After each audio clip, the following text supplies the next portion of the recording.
तीनों समधिन में क्या चल रहा है। एक समधिन कैकेयी, दूसरी समधिन कौशल्या के बेटा को घर से निकाल दी है। तीनों में बोलचाल बंद हो गई। सुनैना आई और देखी, बहुत दौर से देख रही है। पूछती है सुनैना बड़ी समधिन कौशल्या से, समधिन आप क्यों रो रही हो?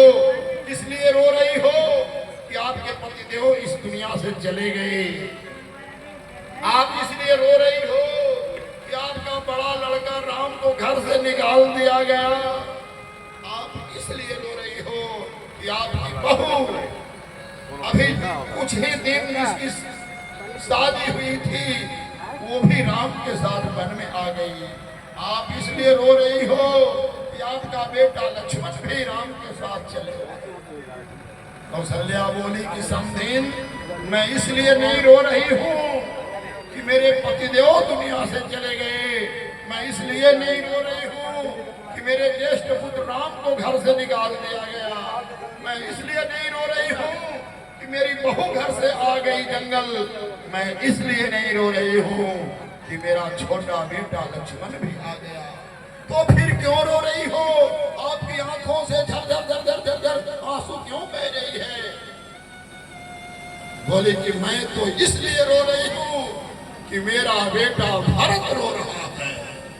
मोहि भरत कर सोच। आज सोचती है कि इस घर में कौन क्या नुकसान पहुंचाएगा। इस घर में कौशल्या जिस उसकी माँ कैकेयी जिसके बेटा को घर से निकाल दी, उसकी माँ कहती है कि मुझे तो राम के लिए नहीं रोना है, मुझे तो भरत के लिए रोना है। सुनैना लौट के आती है, अपने पति से कहती है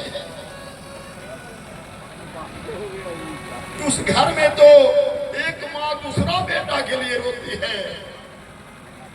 लेकिन सावधान सुनो सुमुखी सुलोचन, सावधान सुनो सुमुखी सुलोचन, भरत कथा बंद विमोचन।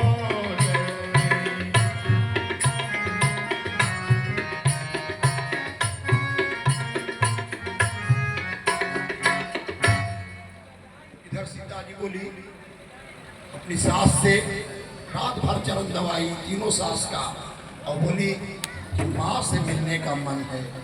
आपका अगर आदेश हो जाता तो मैं अपनी माँ से मिलने जाती। जब सीता